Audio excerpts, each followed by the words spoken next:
સૈલામ appeal. આજે આપણે ધોરણ 12ના તત્વજ્ઞાન વિષયમાં પાઠ નંબર 8 ધર્મોનો અર્થ અને ધાર્મિક જીવનમાં સ્વાધ્યાય 8માં નીચેના આપેલા વિકલ્પોમાંથી યોગ્ય વિકલ્પ પસંદ કરી ઉત્તર લખો. 1. રિલિજિયન શબ્દનો અર્થ શું છે? છોરી બાંધવું. 2.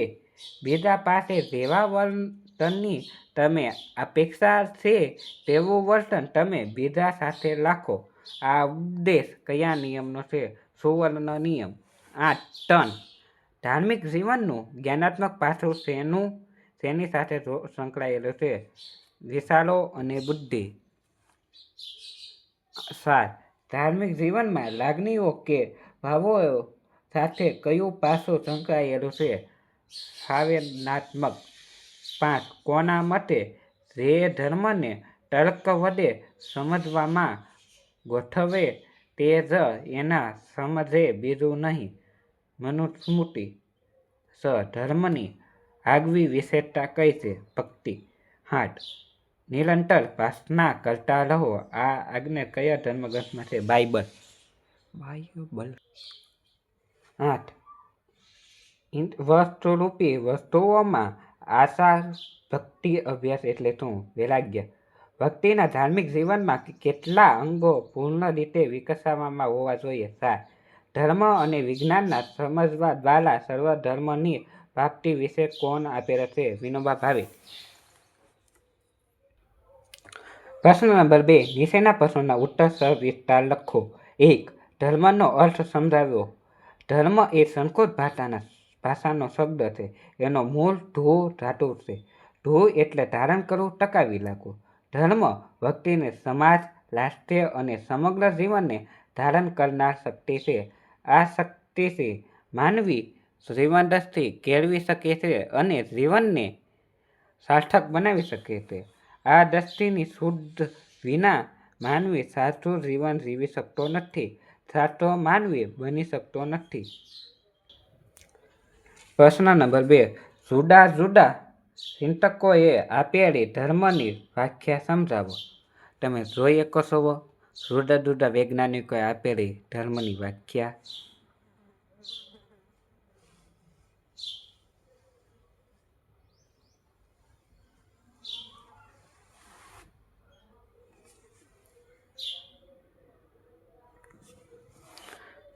પ્રશ્ન નંબર 3. ધાર્મિક જીવનનું વિશ્લેષણ કરો. માનવી ધાર્મિક જીવન જીવીને ભય અને અકસ્માતની વૃત્તિ સંપૂર્ણ છુટકારો મેળવી શકે છે. ધર્મ માનવીને નિર્ભય બનાવે છે. જે નિર્ભય હોય છે તેને કોઈનો ભય હોતો નથી. હિંસા અને અકસ્માત મૂળ ભય છે. ધાર્મિક જીવન વડે જો માનવી નિર્ભયતાને પાસે તો તેના જીવનમાં અહિંસા, સત્ય, પ્રેમ, શાંતિ વગેરે ગુણો પ્રગટે છે. આમ ધાર્મિક જીવનનું હાર્દ દૈવી તત્વ, ઈશ્વર કે પરમાત્માની આરાધના કરવી આવે છે. આમ પરિપૂર્ણ ધાર્મિક જીવનમાં જ્ઞાન, ભક્તિ અને નીતિનું અનિવાર્ય સ્થાન હોય છે. જ્ઞાન, ભક્તિ અને નીતિ વૈરાગ્ય વિના સિદ્ધ થતું નથી. 4. ધાર્મિક જીવનમાં જ્ઞાનનું મહત્વ સમજાવો. ધાર્મિક જીવનનું હાર્દ માનવી કરતાં સત્ય કોઈ દૈવી તત્વનો આરાધના કરવી પડે છે. આમ પરમાત્મા, જીવન અને જગત આ એ ત્રણ તત્વનું સ્વરૂપ અને તેમના પરમાત્માના સંબંધ અંગેની મહત્તમ ધાર્મિક જીવનના પાયાનું રહેલું જ્ઞાન છે. પરમાત્માનું સ્વરૂપ અને તેના જીવન તથા જગત સાથેના સંબંધો વર્ણન વેદ, ઉપનિષદ, ગીતા, કુરાન, બાઇબલ ગ્રંથ વગેરે જુદા ધાર્મિક ગ્રંથોમાં કરવામાં આવેલ છે.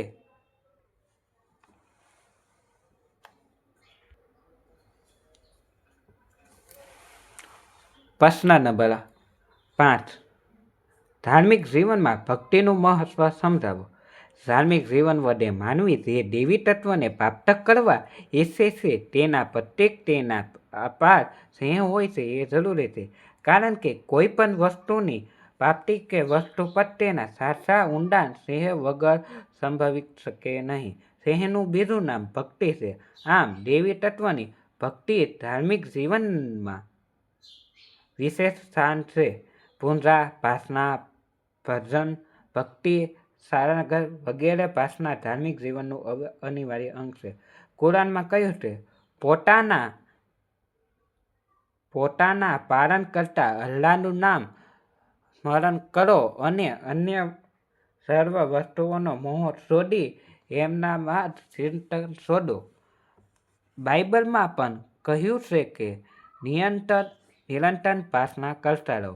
ગાંધીજીએ કહ્યું છે, પ્રાર્થના એ દરેક ધર્મનું અવિભાજ્ય અંગ છે અને તેથી જ એ દરેક માનવીના અને સમાજના જીવનનું પણ અવિભાજ્ય અંગ છે.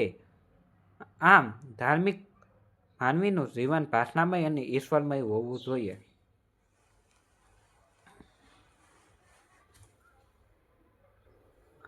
ધાર્મિક જીવનમાં નીતિનું મહત્વ તે તમે જોઈ શકો છો.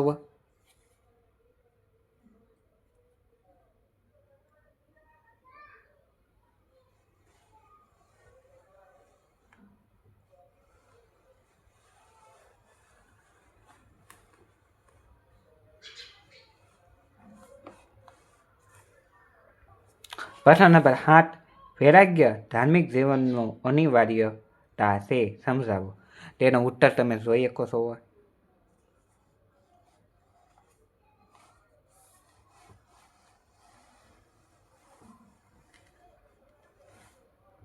8 સામાજિક જીવનમાં ધર્મનું મહત્વ તે તમે જોઈ શકો છો. તેમનો ઉત્તર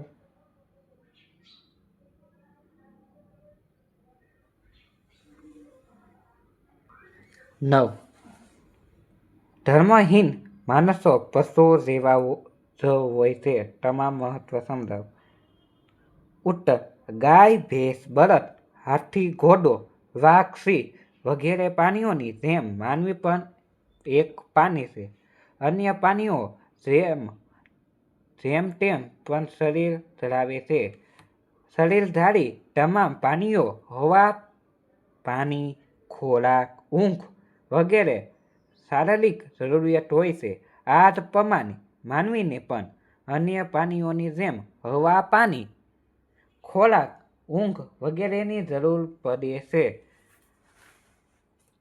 આમ માનવી સિવાયના પ્રાણીઓમાં બળિયાના 2 ભાગો જેવો ન્યાય પ્રગટ હોય છે. માનવ સમાજમાં કેટલીક વાર બળિયાના 2 ભાગો જેવો ન્યાય આપવામાં આવે છે, કારણ કે માનવીમાં પણ અન્ય પ્રાણીઓમાં જોવા મળ્યા ભય અને અકસ્માતની વૃત્તિ રહેલી છે. આમ માનવી અને પ્રાણીઓમાં 2 બાબતોમાં સમાનતા જોવા મળે છે. હવા, પાણી, ખોરાક, ઊંઘ વગેરેની જરૂરિયાતો અને ભય અને આકસ્મિકતા. માનવીને પ્રાણીઓથી જુદા પાડનારી કઈ બાબત હોય તો તે ધર્મ છે. સંસ્કૃતના એક શ્લોકમાં વર્ણન પ્રમાણે આહાર, નિદ્રા, ભય, મૈથુન આ 4 બાબતો પશુઓ અને માનવીઓમાં સમાન છે. ધર્મ માનવીની વિશેષ છે. ધર્મ વગર માનવી પશુ જેવો છે. 10 પ્રાર્થનાનું મહત્વ. પરમાત્મા કે આરાધના દેવીની ભક્તિનું ધાર્મિક જીવન વિશેષ સ્થાન છે. સ્થાનની ભક્તિ, પૂજા, પ્રાર્થના, ભજન વગેરે પ્રાર્થનાનું ધાર્મિક જીવન અનિવાર્ય છે. કુરાનમાં કીધેલ છે, પોતાના પાલન કરતા અલ્લાહનું નામ સ્મરણ કરતા રહો. બાકી બધી સર્વ વસ્તુનો મોહ છોડીને ચિંતા છોડો. બાઇબલમાં પણ કીધું છે, નિરંતર પ્રાર્થના કરતા રહો. ગાંધીજીના મત અનુસાર પ્રાર્થના એ દરેક ધર્મનું અવિભાજ્ય અંગ છે. તેથી દરેક માનવી અને સમાજ જીવનના પણ અવિભાજ્ય અંગ છે. સાચા ધાર્મિક માનવીનું જીવન પ્રાર્થનામય કે ઈશ્વરમય હોય છે. 2 વિજ્ઞાન યુગ ધર્મનું મહત્વ. ધર્મ માનવીને સારો નાગરિક બનાવે છે. ધર્મના ઊંડા અભ્યાસ વડે માનવ ધર્મ અને સર્વોદય જેવો આદર્શ સિદ્ધ કરી શકે છે. સર્વોદયાના આદર્શ મૂર્તિ માટે વિનોબા ભાવે જણાવે છે કે ધર્મ અને વિજ્ઞાન સમાનમાંથી જે સર્વોદય બનેલ છે. ધર્મ અને વિજ્ઞાન સંબંધે સમજવા વિનોબાએ આ બે સમીકરણો આપ્યા: વિજ્ઞાન પર ધર્મ સર્વોદયા અને વિજ્ઞાન પર ધર્મ સર્વનાશ. સો વિદ્યાર્થી મિત્રો, તમને અમારો આ વિડીયો ગમ્યો હોય તો અમારી ચેનલને લાઈક, શેર અને સબસ્ક્રાઈબ કરશો. આવા જ વિડીયો જોવા માટે અમારી ચેનલ સ્ટડી 12 તત્વજ્ઞાન સાથે જોડાઈને રહો. જય રામાપીર.